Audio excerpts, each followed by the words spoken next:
episodes, this episode makes us start to question whether or not 11 could be the center of all the evil in the town.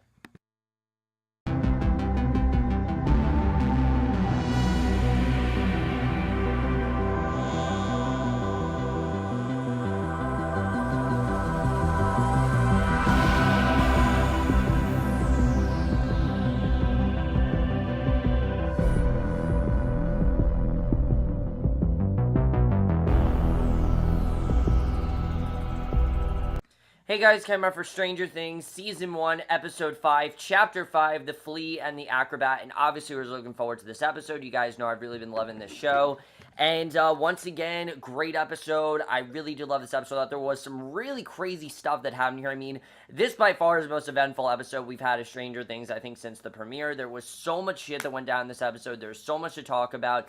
Even in the first 5 minutes, there was a lot that went down. Really, this was a very eventful, packed episode, and it makes sense because we only got 3 episodes left, and like I said, one of the big themes this episode is all about 11. I mean, definitely that's one of the biggest things. We'll get into that at the end of the episode, but let's get into the episode overall, because there definitely is a lot to talk about, and a lot of really good stuff, like I said, that happened in this, first 5 minutes. There was so much that was going on, and that's something I really did love. I thought was very well done. And we start off right off the bat. As we know, Hopper is very much onto the government right now. He really does not trust them. He knows that obviously there was a decoy of Will, and he's destined to find more answers. And we start off right away with him sneaking into the lab, and it didn't seem like it's going to be this easy, but Hopper really is a badass here. I mean, he breaches the biohazard area, he runs across a locked door, he's confronted by armed guards, literally knocks one out, steals a key from the other guard before anything can happen, because he says he's there for Dr. Brenner, and he's able to enter into a forbidden part of the lab, and along the way he finds a child's bedroom, and artwork on the wall that reveals that the bedroom belonged to 11 before she ran away. So I like that Hopper's starting to catch on. He's starting to realize what's going on. He's starting to realize 11's role in all of this, and that's something I definitely really did like seeing. I like that Hopper, I like Hopper's story. I'm not gonna lie, it's probably my least favorite part of the show so far, but I like in this episode that he really is starting to catch on. He's really starting to gain answers. I'm really liking what his character's been doing. So we're then brought back to the gang, who are now discussing Will being alive and what he was saying, and we're finally given a name for the alternate dimension, which is now called the Upside Down. And 11 had previously demonstrated this by flipping the Dungeon Dragon board upside down to demonstrate where Will was and what was chasing him. Because, of course, Mike knows that Will's alive. He's wondering what Will was saying, and she said that he was talking about the Upside Down. And Dustin's explanation of the Veil of Shadows as a place of decay and death is given while we observe what Hopper is seeing as it ventures into a forbidden part of the lab where the creatures appeared from, and Hopper encounters a lab that has been embraced, and he's taken in by the Upside Down dimension.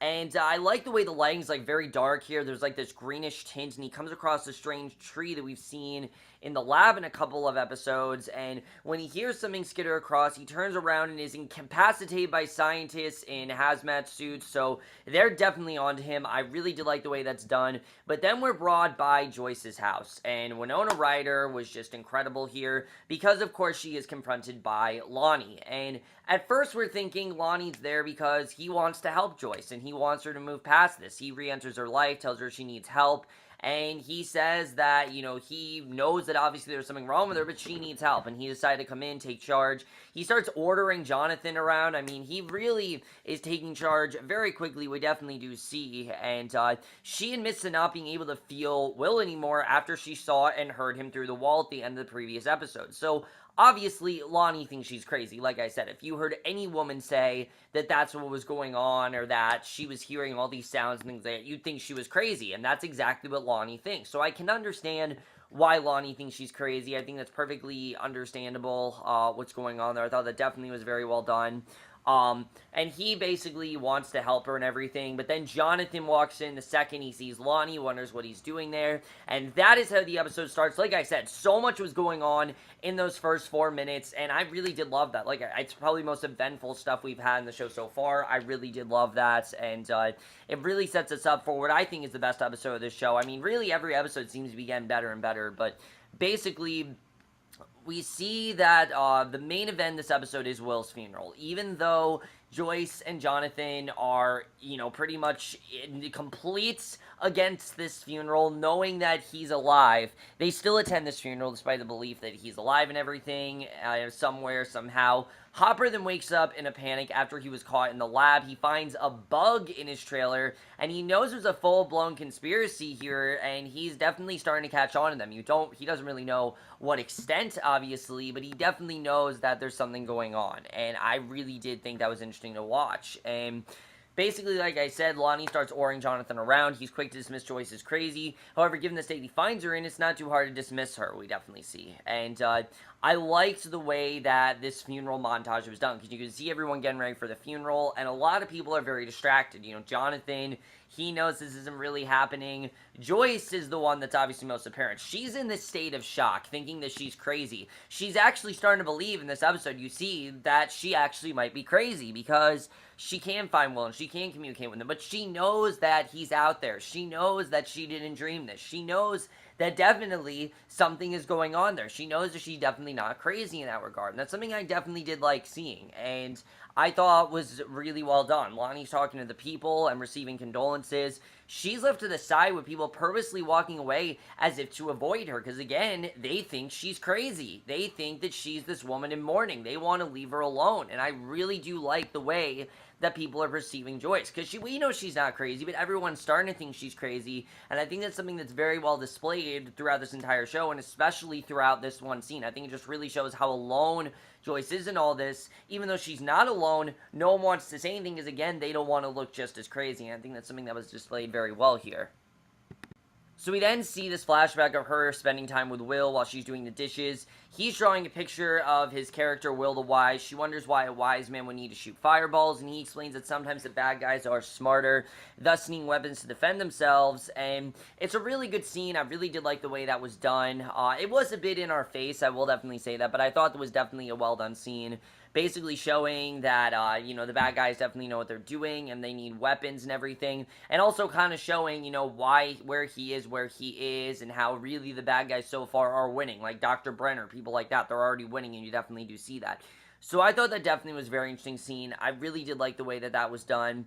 But Hopper then wakes up to find himself back in his home, surrounded by drugs and alcohol, and after checking himself out in the mirror, he starts checking around his house for anything indicating a government presence in his home. He then tears apart his entire house, at one point literally ripping fabric, and he finds a bug in one of his ceiling lights, and his concerns are justified since it appears that the government facility has the whole town bugged, again, as we can tell.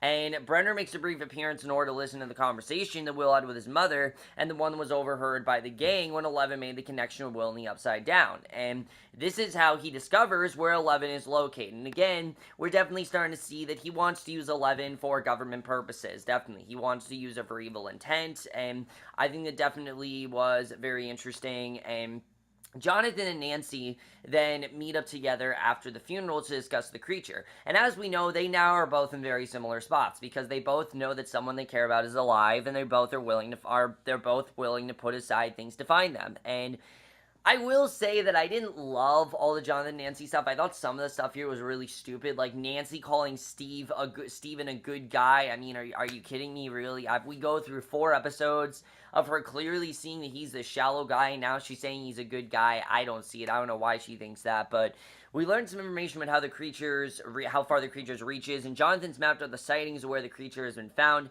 and they realize that it has only really traveled within a mile's radius, and indicating to them it has a limited scope of travel between the Upside Down and the real world, and we're getting more insight into how the creature can possibly cross dimensions. And basically, we're realizing that the creature can definitely cross dimensions, which I thought was very interesting we found this out. So we then go back to Lucas, Mike, Dustin, and Eleven, and we see they ask their science teacher questions about how one would travel through dimensions, and the teacher gives a rather earnest explanation.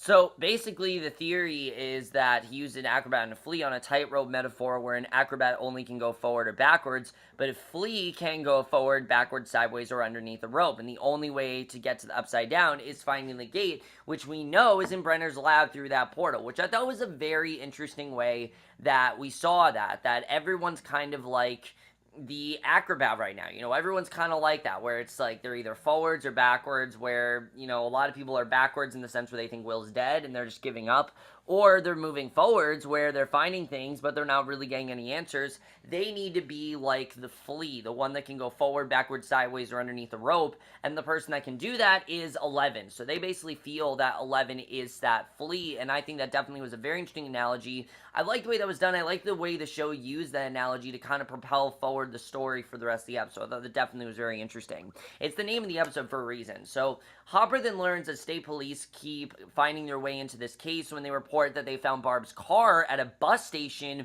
to play into the narrative that she ran away. Obviously, they're trying to make it seem like nothing happened to her, that she didn't disappear. And again, you can definitely tell there's some sort of government conspiracy. Obviously, because they're trying to hide something. We don't really know what they're trying to hide exactly, but you know there's definitely something going on there. I thought that definitely was very interesting that we saw that. He knows there, like I said, there's definitely something going on. What extent, we don't know, but I thought that was definitely very interesting.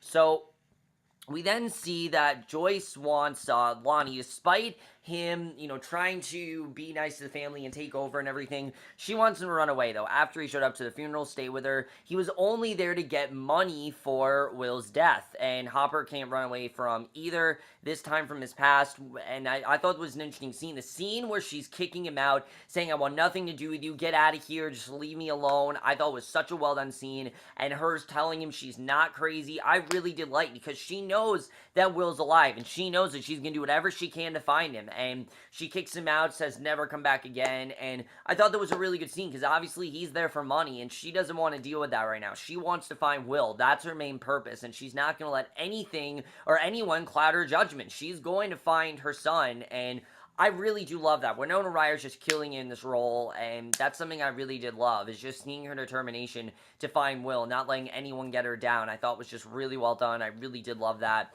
Hopper, meanwhile, he can't really run away from either, this time from his past when he calls his ex, who's remarried and with a baby after he's been drinking, and he feels like he's losing his mind over this case, but he also goes to Joyce and sweeps the home for bugs, tells her it wasn't Will's body in the morgue, and she was right all along, and that she definitely isn't crazy. And I like that finally Joyce has someone on her side. I mean, even though Jonathan's on her side, Hopper's officially on her side. You know, he thought that she was crazy, and he's clearly seen this kind of thing before, but he didn't really want to believe it, and I like that now he's telling her, look, I'm with you, I'm going to help you, and I thought it was a very well done scene.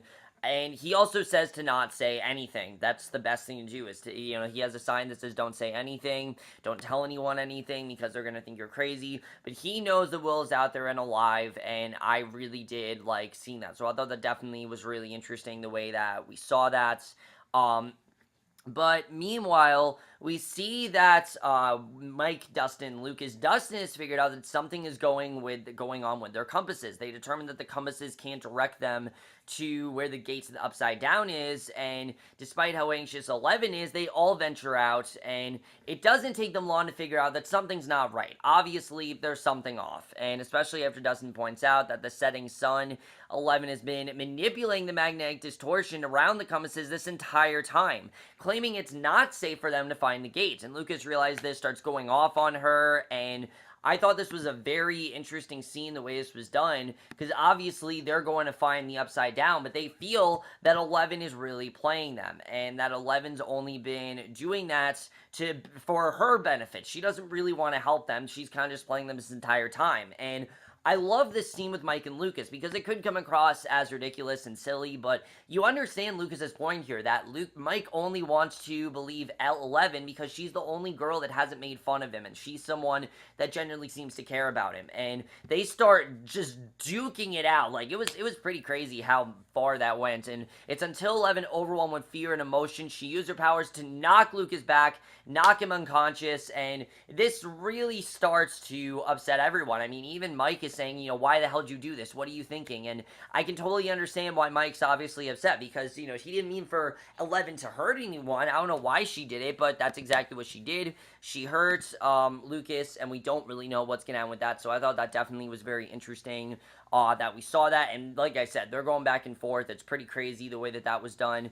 We do get some good flashbacks before that where we see Eleven's made against this bath that resembled something from Minority Reports to find a man for Brenner. And inside this time work or time travels, there is this man, but she's not alone and is scared off by the monster in this alternate plane. So we don't know who this man is, if he's connected to the monster, but I am assuming that he's at the head of all this, which I thought was very interesting, and I definitely really did like seeing that. I thought that overall added to things very well. But the main point of the scene, like I said, one of the main points of this episode is about 11, because Lucas, before he's knocked out, talks about how 11 might have been the evil one this entire time. She might be the one that is causing Will to disappear. She might be the one that's causing Barb to disappear. And I think it kind of makes sense. I mean, if you think about it, Will disappeared the second that, 11 arrived the second after Will disappeared. So is it possible that she's on a mission with Brenner? Is it possible that she really wants to, she's doing something for Brenner and that this is just a mission that she's trying to get done and that Brenner's forcing her to do? Or did she really run away? I'm willing to bet that she definitely isn't the head of all evil, but I think it's interesting that they did get into that, because I've talked about this before, how Eleven's powers are not meant for good. They were meant for evil purposes. You can definitely tell. Brenner wants her to use it to use information and hack people and things like that, and that's something that she really doesn't want to do, but she very well could be coerced into doing so. We know how easy Brenner is with manipulating her. We know how unafraid he is of that, and I definitely thought that was interesting to see. But we then see her another flashback where she's submerged in a water tank in order to locate a Russian man for Dr. Brenner, and she hears this growling noise, which may be linked to the monster that's wreaking havoc in the show. We see her running away, she's begging for help, and after the flashback we see she's completely vanished from the boys, and we don't know where she is, but Lucas luckily is okay. They don't know where she is, though. She seemed to escape, so I thought that definitely was very interesting. We don't know where 11's going to go or what's going to happen to her, but I thought that definitely was interesting the way we saw that. So that was definitely a very interesting scene, and we'll have to see where that goes next week. Where did 11 go? Clearly she knows the monster. Clearly she's seen the monster before, and I think the monster definitely wants to use her for some reason, but what is that reason? We'll have to see. That's going to be very interesting. But back to Nancy and Jonathan, like I said, I thought this definitely was interesting to see.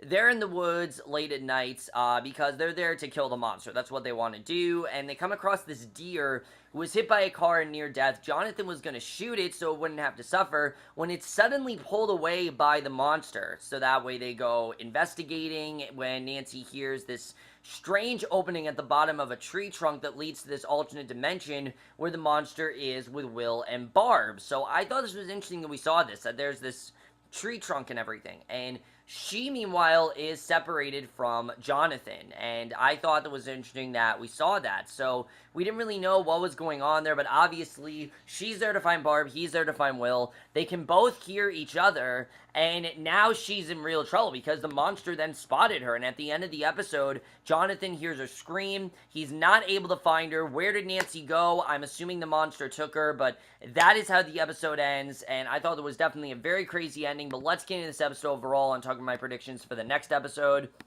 So like I said, guys, another really great episode. My only real issue with this episode, to be honest, is I think there was a little too much padding. I think a little bit too much Jonathan and Nancy stuff, like the Lonnie stuff with Joyce. I mean, it was fine, but it wasn't as interesting as I thought it was going to be, because it kind of just disappeared after that, and then that storyline just kind of ended. But I do like I said, that Hopper and Joyce were on the same page. I really did like seeing that. My biggest question right now, though, is did Nancy just disappear? I'm assuming that she did. I'm assuming that Nancy just got taken by the monster. We now know the monster saw her, so obviously I'm assuming she's taken to the Upside Down, but we don't really know what's going to happen there if she's in the Upside Down. And what is 11's role in all this? Obviously she knows the monster. Obviously she has these powers. What is her role in this? We don't really know. I'm sure we're going to find out soon, but right now we don't really know. Is Lucas right? Is she really part of the evil? Is this really just a mission that Brenner wants her to go on? Does he know the monster? I mean, I don't think that Brenner knows the monster. We saw that scene in the last episode where that man went to the portal and they just straight out disappeared. So I don't think that he knows the monster, but we'll have to see where that goes. And I like the fact that they're not really trusting 11 right now, that they think think 11 could be a monster. I think it was definitely interesting that we saw that. Now, where'd she go? Did she just run away? What happened to her? We don't really know. I think that's going to be interesting as well, as to what happened with her. I'm looking forward to seeing what happens with that. As far as Hopper and everything, what is the government trying to hide from him, and what do they know about Barb's death? Do they know that Barb disappeared?